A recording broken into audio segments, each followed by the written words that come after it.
Rick and Morty is a show I've wanted to talk about for a while, and is one of the most requested shows on my channel. But I've held back on giving it a list because I wanted to wait until the show hit its seasonal rot phase. But seeing as its third season is over and the show's been renewed for 70 episodes, it's safe to say it might not hit its seasonal rot for some time, and I figure now would be the best time to finally give it a list, at least the first 3 seasons of it. Now, one of the show's creators, Dan Harmon, described it as a cross between The Simpsons and Futurama, so I guess we can assume Matt Groening is one of his idols. But yeah, I would say there's some of those shows showing in here, with a little bit of South Park and maybe even a pinch of BoJack Horseman thrown in. And if that sounds amazing, that's because it is. This show has everything. It's got out-of-the-box humor, it's got action-packed adventures, it knows when to throw in serious moments, and it's all done by a guy who method acts while drunk. I mean, Justin Roiland really is something else. You guys are teaching me a very dangerous lesson, that I don't need to be sober to record the voice. Anyway, let's not waste any more time. This is the top 10 best Rick and Morty episodes from the first 3 seasons.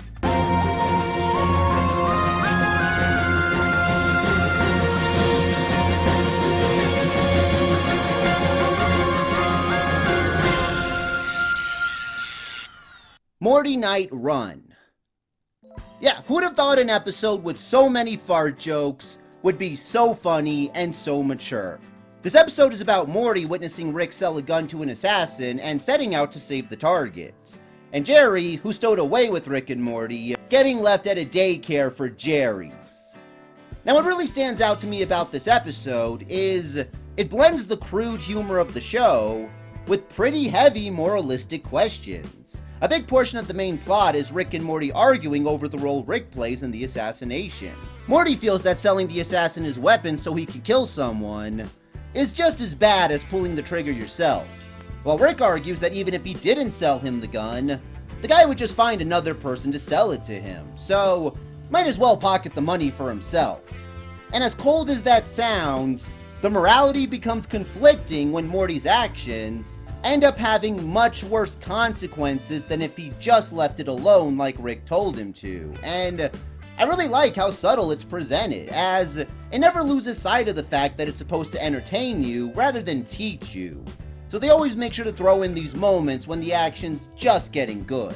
Hey Morty, remember when you said selling a gun was as bad as pulling the trigger? How do you feel about all these people that are getting killed today because of your choices? I did the right thing, Rick! Tell that to Gearhead's Gearsticles. The entity Morty saves, who they actually call farts, is pretty creative to me. I guess personality-wise, he's not really anything special, but his characteristics seem to be where the focus is, as they're very creative and explain why there's a target on his back, as well as sets up a very conflicting end to him. One that really does leave you questioning your own moralities. And yeah, that frickin' Goodbye Moon Man song he sings is so soothing, and the visuals for it are amazing. It really shows the kind of great animation you can get, even if the designs are crude. And it keeps the song fresh each time they play it. And yeah, impressively, despite them making so many fart jokes, the jokes are always different and always worked in at appropriate times. Rick, we're taking him back where he belongs! Oh yeah, where's that? Are you going on a quest to find he who smelt it? Jerry's daycare scene is also pretty humorous, but in different ways for me. I really like this idea in general because it shows just how much of a man-child Jerry really is. Seeing all these Jerrys interact with each other feels very natural and also very childish, and it's a nice break from the action. And one more thing. This show really enjoys being subtle, and there's a subtle reveal that the Rick and Morty we were watching this episode wasn't the same Rick and Morty. It was talked about very well by the Save Point Guild in his video, The Secret of the Ticket, so I'll leave a link there so you can watch that video. Overall, this is one of the episodes that shows the true epicness of the show, and how much effort actually goes into it. And it's a nice little appetizer for a list that's gonna be filled with a whole lot of insanity. Say goodbye. Moon Man. Goodbye. Moonmen!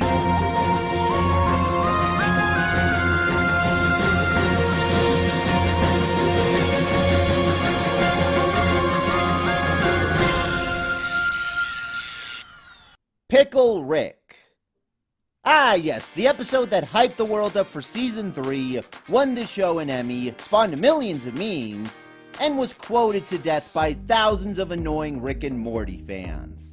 What a legend. This episode is about Rick turning himself into a pickle in order to get out of going to family therapy, only for his plan to backfire tremendously and result in him fighting for his life in the sewers. And soon, with an assassin named Jaguar. I think I'm starting to notice a trend. Yeah, of all the ways you'd expect this show going, Rick turning himself into a pickle is not what you'd expect, and it's even more bizarre seeing Rick having to think his way out with the limitations of, well, not actually being able to do anything. And it gets progressively more intense each time Rick improves his pickle form. It's kind of like leveling up in the world's strangest RPG game.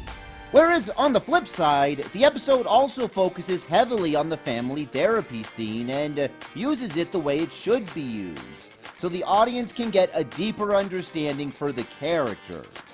Now, when analyzing a dysfunctional family, you gotta be careful because you don't want to give off the wrong impression.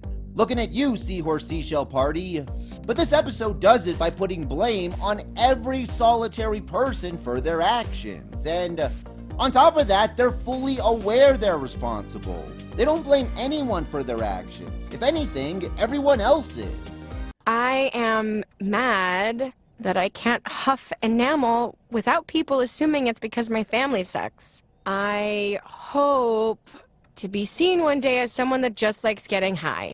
I think that's a pretty relatable way to portray them, and I like that we even get a more in-depth look at Rick and why he's really against a lot of the stuff he's against. Because the thing about repairing, maintaining, and cleaning is, it's not an adventure. There's no way to do it so wrong you might die. It's just work. And the bottom line is, some people are okay going to work, and some people would rather die. Each of us gets to choose. Now, there have been some good arguments to this episode being overrated. In fact, I'd recommend checking out Nintendo's video on it. He makes some damn compelling points, and I guess in a way, I do agree it gets a little overpraised, as it really isn't the most put-together episode of the show, and there are some pretty obvious filler scenes, which I never expected to see in Rick and Morty. But I still think it's an entertaining episode, and even though I notice a lot of these flaws in it, I'm still entertained every time I watch it. What else can you say but... You're not gonna regret it. The payoff is huge. I'm Pickle Nick!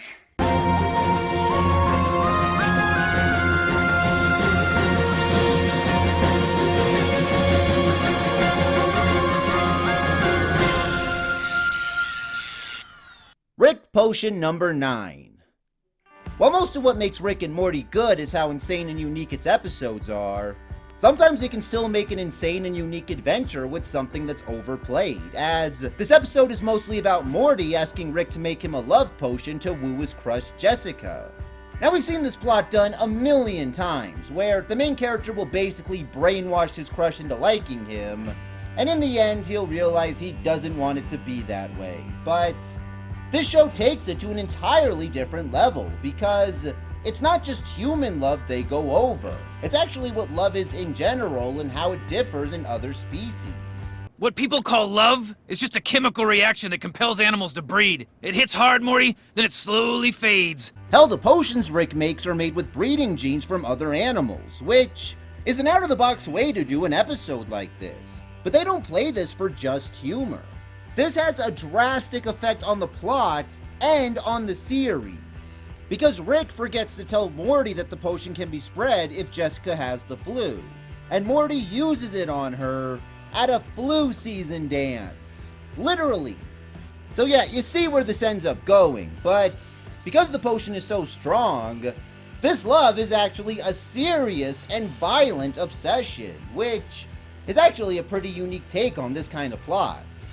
I mean, we've seen plots where the girl acts just like this, but for an entire population to be this obsessed with Morty, It adds a legitimate sense of fear for him, but it's still so hilarious, mostly because of the creepy, but damn quotable things these characters say about Morty. Morty, the principal and I have discussed it, and we're both insecure enough to agree to a 3-way. And to top it off, Rick's cure potion ends up having a pretty horrifying adverse effect, and considering what Rick made his potions out of, it makes perfect sense. But the way it's presented and executed, you still don't expect it. Everything before it gives the episode a typical brainwashed crush vibe, that you don't expect it to suddenly switch gears into a monster episode. And it uses this as a very well-executed analogy of what the concept of love turns people into. I mean, it's the perfect combination of funny and deep. Also, Jerry and Beth's subplot is actually molded very well around this crazy-ass A-plot. Because of a comment Rick made, Jerry becomes nervous that Beth might be about to leave him, causing him to go crazy with jealousy. But the results of the A-plot result in Jerry actually becoming a man, and they manage to get some pretty damn intense moments with Beth and Jerry coming face to face with these results. And to top it off, this episode's ending introduced the existence of multiple universes in this show, and is one of Rick and Morty's most memorable moments. I mean, it raised the bar for this show's writing. In fact, I'd say in terms of writing, it's still one of the show's strongest, just because so much that was introduced in this episode is what gives the show its identity. And it was one of the first real tastes this audience got for just how funny, creative, and very cleverly written this show could be. I love Morty, and I hope Morty loves me. I'd like to wrap my arms around him and feel him inside me.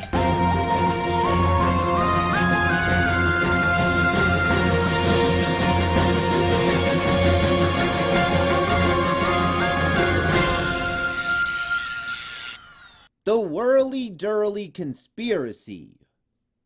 An episode that's no stranger to my channel. This one's about Rick taking Jerry on a mission at Morty's request, due to fear that his father might be close to killing himself.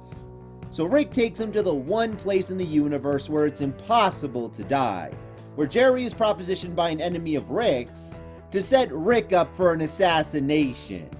Now, I wouldn't want to see a Rick and Jerry centered episode too often, but once in a blue moon, I think it's nice to see them stuck with each other, because they have such different personalities and a strong distaste for each other that it's kind of funny seeing them have to find ways to deal with each other. And like I said about Morty Night Run, this episode shows off exactly how great its animation can be. In fact, I'd say this shows off just how great the animation has gotten in between the last 2 seasons. Who am I? Who am I? I'm time! I'm literally time! The action is pretty well done too, like when Jerry and Rick end up in a battle on the Whirly-Durly. Since it's happening in an environment where you can't die, it lets the episode be a little more creative and go all out with the fights.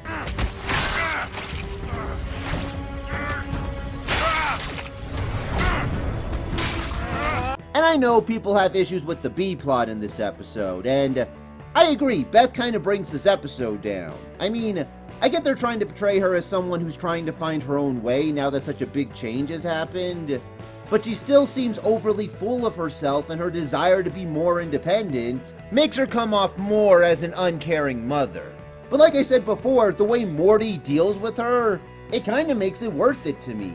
It's one of the few times I felt my annoyance was fully shared with another character, and dealt with properly.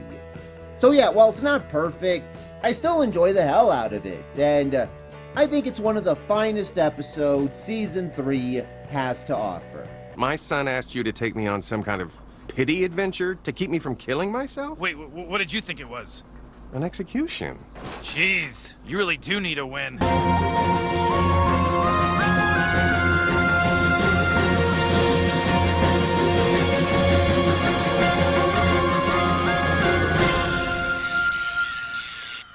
Morty's Mind Blowers. Yet for the record, this will be the only anthology episode I'll be including on this list. Even though I do really enjoy Rick's D-Minutes and Interdimensional Cable 2, Morty's Mind Blowers just seems to have that little extra effort that pushes it ahead of them. And I think what I like more about this one is the whole episode is flooded with dark humor. I mean, the other episodes had that here and there, but this whole episode is dark, as it involves Morty seeing a bunch of memories that he had Rick remove from his head. So almost every single clip we see here is dark and unsettling. But each one works because of the variety on them. Some are parody jokes, some are unexpected jokes, some are just straight up disgusting. He wants to make a deal. Half the code's now, half after you finish. But can't we trust... Wait, what? Finish what? You know. I thought I was torturing him! And each one works because they're all treated like they're dark, and they're aware how far they're going.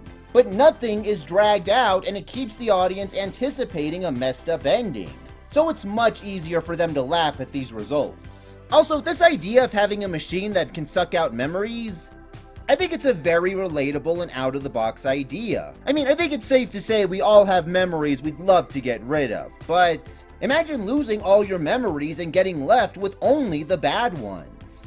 I mean, I've never even considered that question before, so seeing it here, it immediately got me thinking about that possibility. Also, I like that they touch on why it's good to keep certain memories so you can learn from them, both up front and subtly. Holy how many of these are just horrible mistakes I've made? I mean, maybe I'd stop making so many if I let myself learn from them. Don't break your back creating a lesson, Morty. It's a freeform anthology. I'm getting annoyed you're not hearing that. And you can probably argue that this is a big reason the family can continue living with themselves. I mean, we've seen these characters witness huge, mentally damaging things, and it's obvious it affects them. Looking at this episode, this might be why that is. I mean, hell, they've added that kind of logic to this show before with the infinite universes that this wouldn't surprise me if that's just another piece of logic in the show that's going to become more important later on. Overall, though, this is a great episode, and it's one that shows how versatile this show can be, as it proves they can make you laugh with all forms of humor. And who knows, this episode might end up playing a bigger role as the show progresses. You f***ed with squirrels, Morty! We got a good 5 minutes before they're backing up on our ass, Morty! We have to pack up and move to a new reality, Morty! You know, I said we can only do that a couple of times!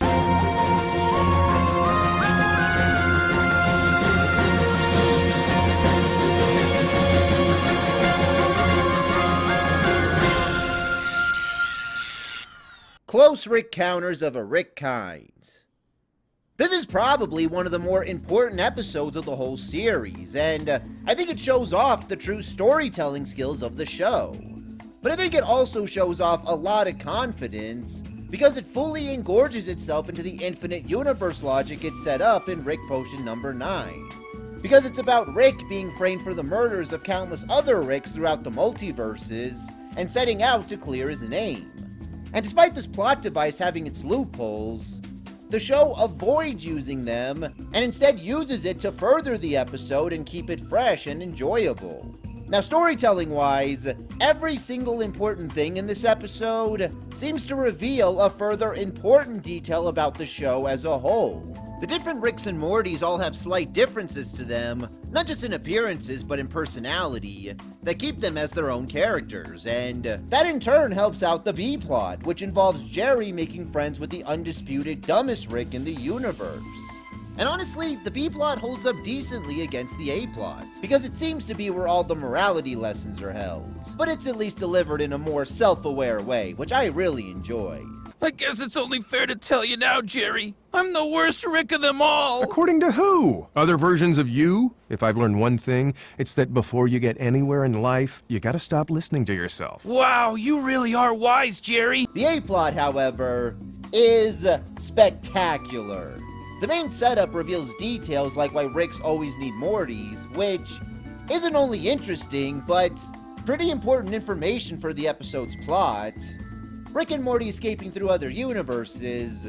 Well, okay, I admit the universes are kinda similar, but it's still a ton of fun seeing them escape through the other dimensions, and it feels like there's still a ton of different universes they can come up with. And it honestly kinda feels like they didn't want to overplay their hand the first time around.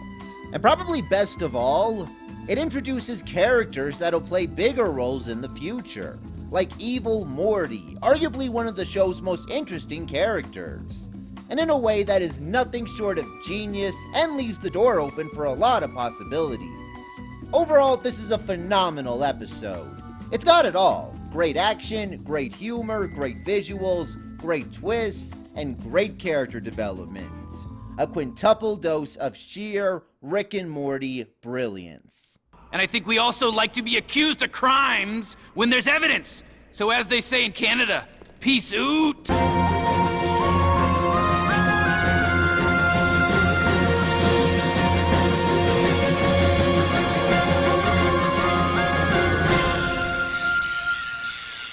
Lawnmower Dog. Yeah, you're really setting the bar high for yourself when only your second episode is this good.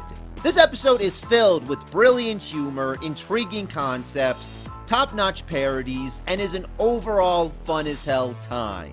The A-plot, which involves Rick and Morty incepting the dreams of Mr. Goldenfold, makes really creative references to three famous dream-centered movies.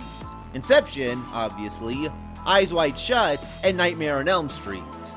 And each reference is used in a brilliant way to discuss a person's inner psyche and what their dreams reveal about them. Oh, jeez. Looks like Goldenfold has some predilection so shameful he buries them in the dreams of the people in his dreams, including a pervy attraction to your underage sister. And the episode seems to get more personal the deeper they go into Mr. Goldenfold's dreams, which makes for a mind-blowing experience and is honestly a pretty complicated piece of writing. Also, it's always a rare occurrence when an episode's B-plot is almost, if not just as good as the A-plot, because the B-plot here is not only entertaining, but the sheer fact that it's dogs ruling the earth, it's such a bizarre sight that I find myself laughing at it, and I appreciate how well it's written and how it turns a silly B-plot into a genuinely gripping story. I mean, it's not only a nice little reference to Rise of the Planet of the Apes, it also works well as a role reversal scenario, and everything that happens, you see why it happens. It all fits together and isn't the least bit forced, and it ties in perfectly with the A-plots. I mean, it really is the little details that makes your episodes that much better, and it shows just how much of a head start Rick and Morty got. And this was just our first taste of a truly great series ahead. Do you think they would have done this for us? We are not them. We are not them.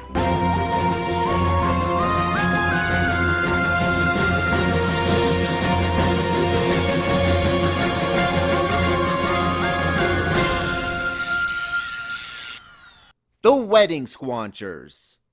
Man, talk about an intense cliffhanger. This was the episode we were left with once Season 2 ended, and it instantly got us pumped up for Season 3. Probably more so than Pikul Rick's preview did. It's about Rick's best friend Bird Person marrying Summer's friend Tammy after they met in the Season 1 finale Rixie Business. But Tammy reveals herself to be a Galactic Federation agent, forcing the Smiths into hiding. Now, Rixie Business was played much more for laughs to end the first season, but here it's much more intense as it's focused on the consequences of Rick's actions throughout the series and how they finally caught up with him. Characters we love get killed off, the family is fighting amongst themselves, and everything in this episode feels much more concrete than all the others because it's established early on how serious the situation is. Though they do of course throw in some great humor, like the Smiths looking for a new Earth to live on. Look at this baby. Would you even know that wasn't Earth? Yes, because there's no Africa. Psh, white people problems, Morty. Let's go down and check her out. Oh, I thought it was further away. Not to mention this episode's ending is one of the strongest endings the show's ever come up with. It not only shows a side of Rick that we never expected to see, but the way it executes it by showing what happens to the family and what happens to Rick, all with the original Hurt by 9 Inch Nails playing, I mean, I can't imagine how you could have handled this any better.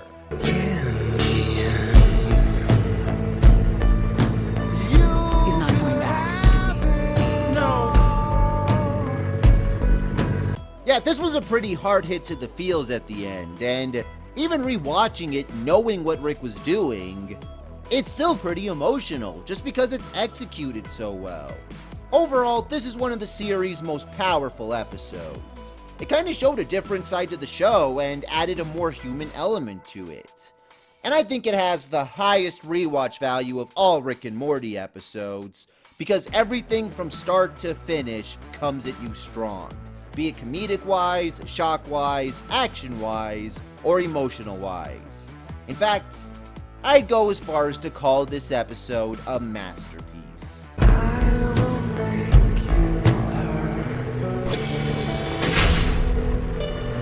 What are you in for? Everything.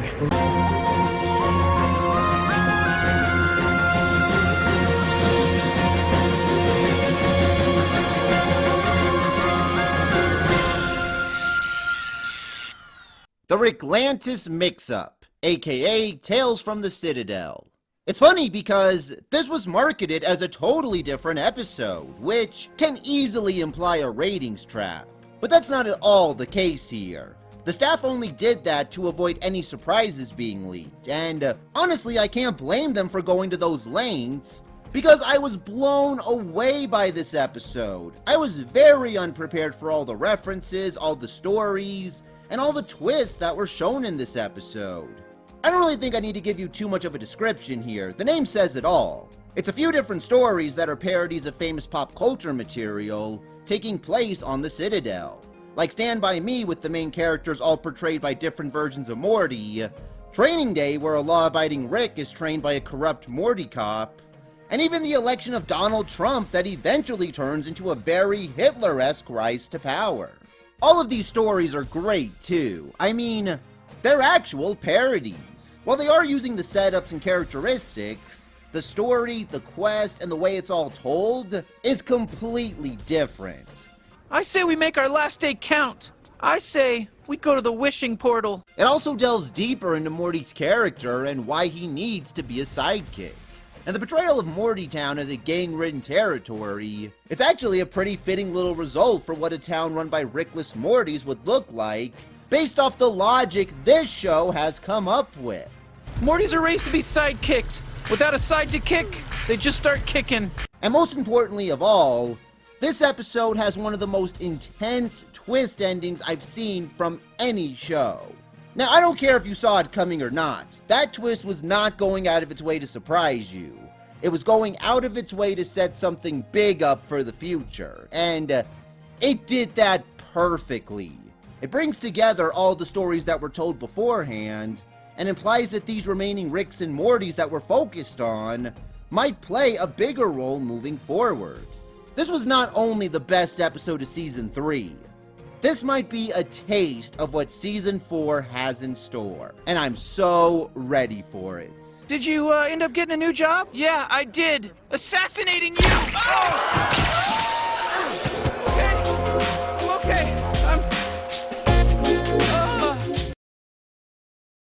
Alright, 9 episodes down, 1 to go. But before I reveal it, here are the episodes I'd rank 11 through 20. Honestly, Rick and Morty is a show that you can get a variety of different interpretations from, and those interpretations can either make sense or seem completely off the mark. But the episode I've chosen for number 1 is probably the episode you can do this with the most, and if you're even the slightest bit of a Rick and Morty fan, you've probably already guessed what it is.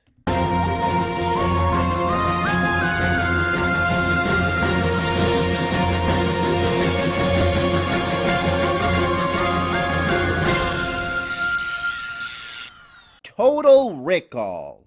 Practically from the time I started watching this show, this episode has been my favorite, and it still remains the episode that shows the best of Rick and Morty's creativity.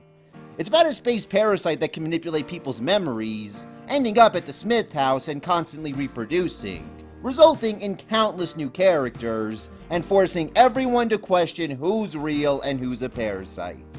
Yeah, this simple, straightforward, no B-plot episode is one of the funnest, most entertaining, most unique trips you'll ever go on. Because its main focus is keeping you wondering how the Smith family is going to get past this, and how they're going to figure out who's real. Because these parasites just keep reproducing and implanting false memories into everyone's heads, that it makes it much easier for them to turn the Smith family against each other. Don't forget his incredibly vague backstory. Beth, I'm your father! Oh, are you, Dad? Are you? Now, I think what most people can agree on is that these countless bizarre one-time characters are what makes this episode. Each one is designed differently, they have personalities that fit their designs perfectly. The way they manipulate the Smiths makes it easier to believe why it'd be so hard for them to remember who's real. And most importantly, almost every character gets a creative flashback that introduces them. And the reveal of how you can tell who's a parasite, it's absolutely genius because it's right there in the flashbacks. But you don't notice because you're too busy laughing and enjoying it that you don't really think about it. And improvised or not, that's very impressive and shows true talent behind the show. Not to mention the ending with Mr. Poopy Butthole really caught me off guard. Is something wrong, Beth? Oh my God! Oh! Wait, but Oh, Beth, why? I need an ambulance. There's been a shooting. My wife shot my wife shot a longtime family friend. I mean, that is a perfect example of dark humor done right, and it's risky using it in a twist like that. But because it's so abrupt and unexpected, not to mention completely understandable, it really hits you the first time you see it to where you just can't help but laugh. Also, going back to what I said in Morty Night Run, there's a theory that this show sometimes doesn't follow the same Rick and Morty. In fact, the main theory is that most of Season 2 doesn't focus on the same Rick and Morty, so that wouldn't surprise me if that's the case here, and that's why Mr. Poopy Butthole happens to be real. But even if that's not the case and this is nothing more than an uncanon episode, there's way too much fun in this episode to overlook. If anything, it's kind of like one of those really weird dreams you have that just stick with you for years to come. Overall, this is one of the best creative efforts you'll see from any show, and it's the biggest example of how much talent is behind this show. Improvising might be a challenge for some people, but it comes naturally to this show, and it's one of its biggest strengths. Honestly, if we do have to wait a few years for each new season, if episodes like this are gonna be the end results, then I think it's worth the wait.